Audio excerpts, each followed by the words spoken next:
Hi, everybody. I'm Jennifer Ashley Tepper. And I'm Joe Iconis. Today we're going to be talking about a standalone masterpiece that Joe wrote called The Actress. I can call it a masterpiece because I didn't write it, Joe wrote it.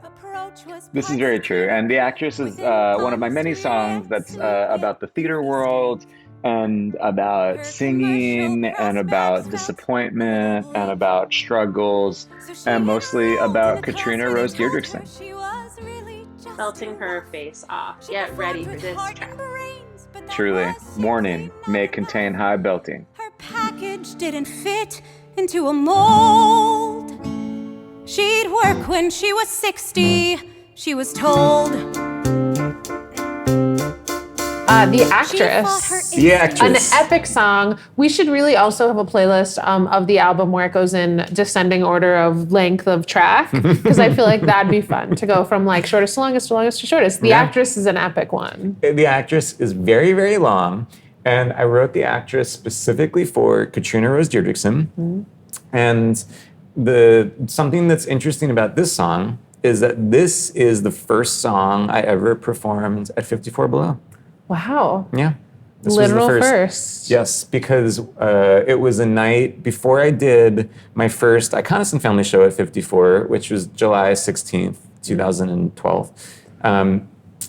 I did this night of like new musical theater people, and it was 3 people, but I remember Maury Yeston was part of it. It was 3 writers, but it was like, someone early career, someone mid career, someone late career. It wasn't like a new writers thing. It was like a cross section. Yeah. Yeah. And so I wrote this song, and Katrina sang it there at 54.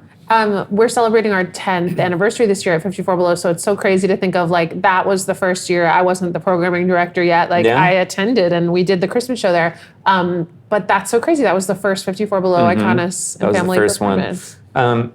And so the song is, it's a story song, and it's like it's really a story song, and I wanted to write something that felt like a real throwback to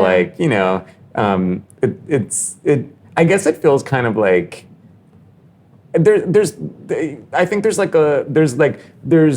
moments of sort of like musical theater writers of the past of sort of different ones. There's like, it feels like something that could have been in like a Maltby and Shire review. It feels, there's like some Kurt Weill stuff in there, and it's like, and it also feels like something that could have been in like, a review at the Village Gate in 1950. Like it's very much, this sort of story. And I wanted to write something that was about the theater world and, things that I was observing at the time, which I think are still, really hold true. And this thing of like singers who just sing really high and loud, and then everyone claps, and sort of treating this what is a talent, but is also in some ways kind of like a parlor trick or something. This ability to scroll through whatever people call it, as being like worthy of, accolades and jobs and blah, blah, blah. And so I just wanted to write something that sort of talked about that in a way that felt way over the top, It also, and a couple of your songs certainly do this, but it's a song where you're like, oh, wow, that's as far as this is going to go. Oh, my God, it just went farther. Oh, okay, now we've gone to another level of madness.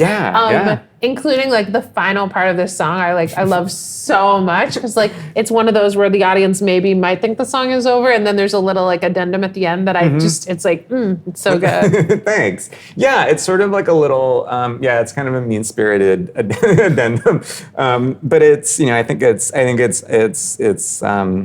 honest, and there's a lot of sort of inherent contradictions in the song, which felt like that's how it felt like the appropriate way to talk about this, because it's this woman singing about how her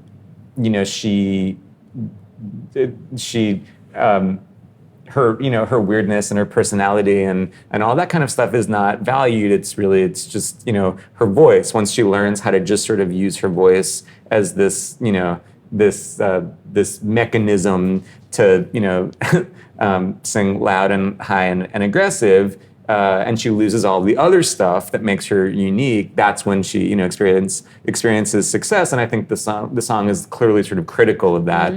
However, in order to perform the song, you have to sing loud and high and aggressively. Right. And Katrina Rose Diderikson, who is a great actor and a great performer, she also happens to have that sort of voice that is, you know, part of the problem. Like, has a voice that is like the sort of voice that people will scream at when she hits a certain note. And I love that. I love that, like, this song that is sort of critical of that thing, it needs that thing in order to happen. The you know, sort of joke of the song, or the trick of the song, is that if someone can just do that vocal thing and isn't a good actor and isn't a good storyteller, the song just like doesn't work. Right. Like, it is torturous to sit through because it's so long, and it actually is more about the acting than the singing, but you do kind of need all of those things. And, you know, as I'm talking about it, I'm remembering like another thing that I sort of had in the back of my brain for a while was that, you know, people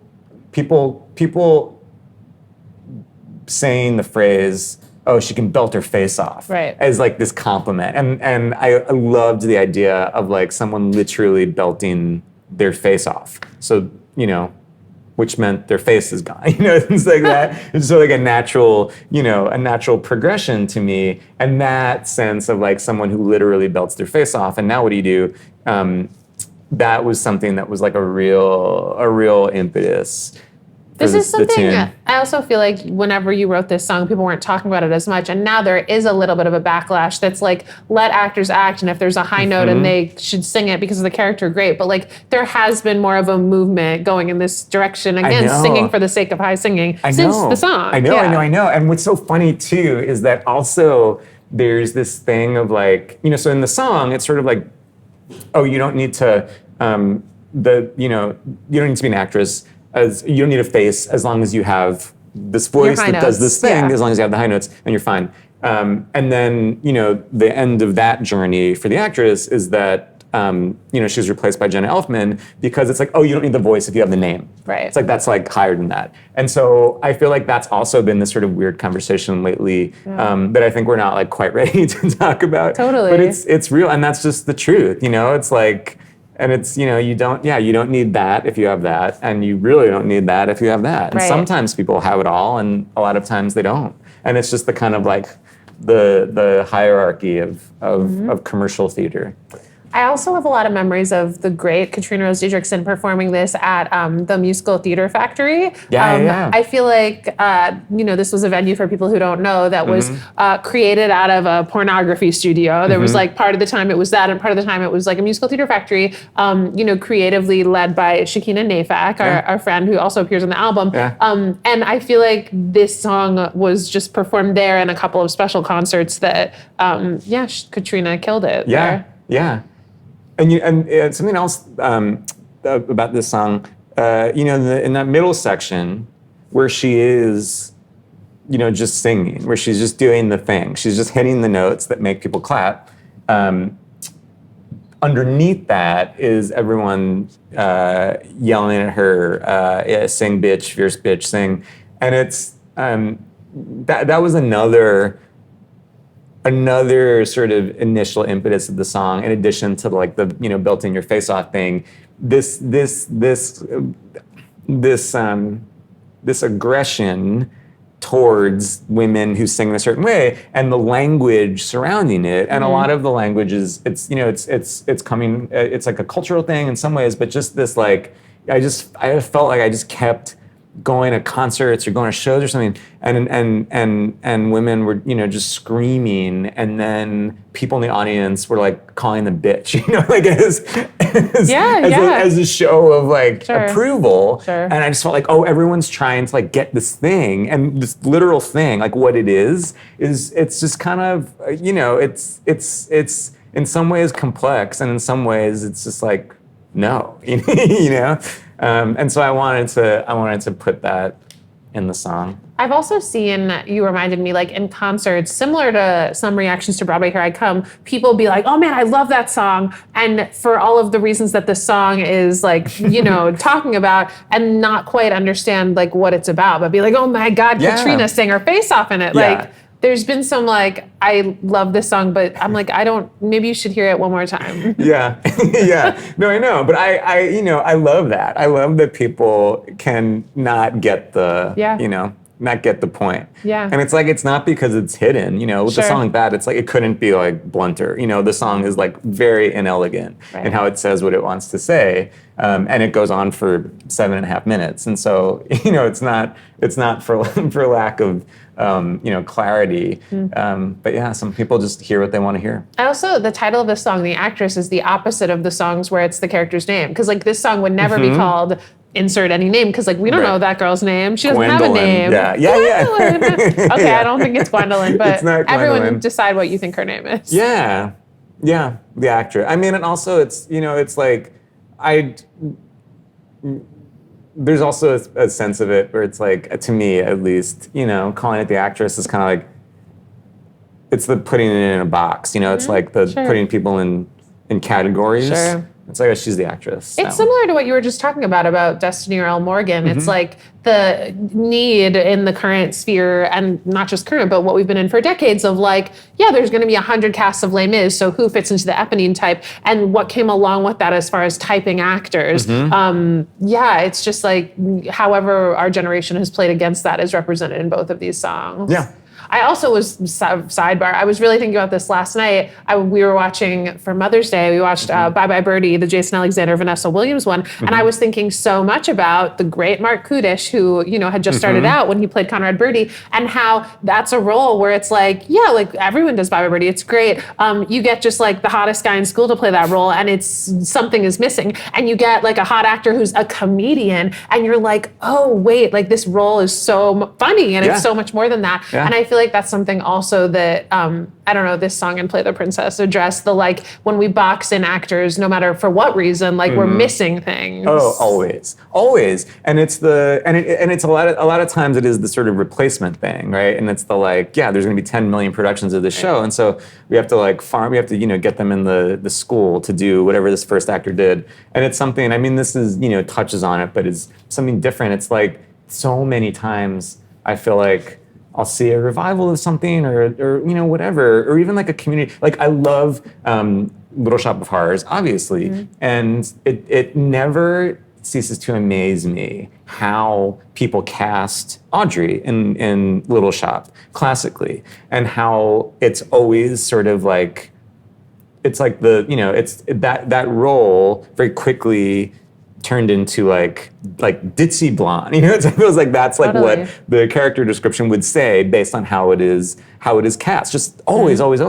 And that role is like so not that. And Ellen Green, who created that role, is so not that, and it's so weird and specific. But it's just these things get distilled down to what someone puts on them, and all of the edges get sanded off, and then it gets smoothed out to a type. Right. And whether that type has any relation to the material or the original intention doesn't matter, because it's, you know, it's all out there and it's all happening. But it's just so funny to see how all of that stuff, you know, kind of feeds itself.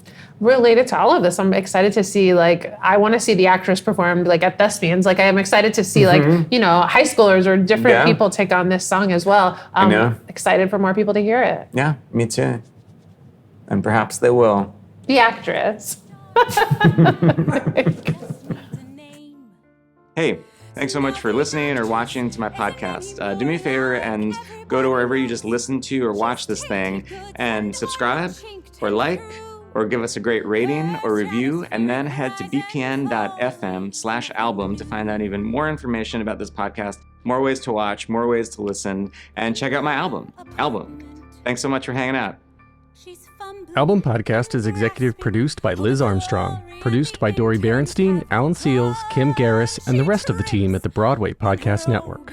Be sure to visit bpn.fm/album for both audio and video versions of this podcast, and to listen to Album. Screams on and on.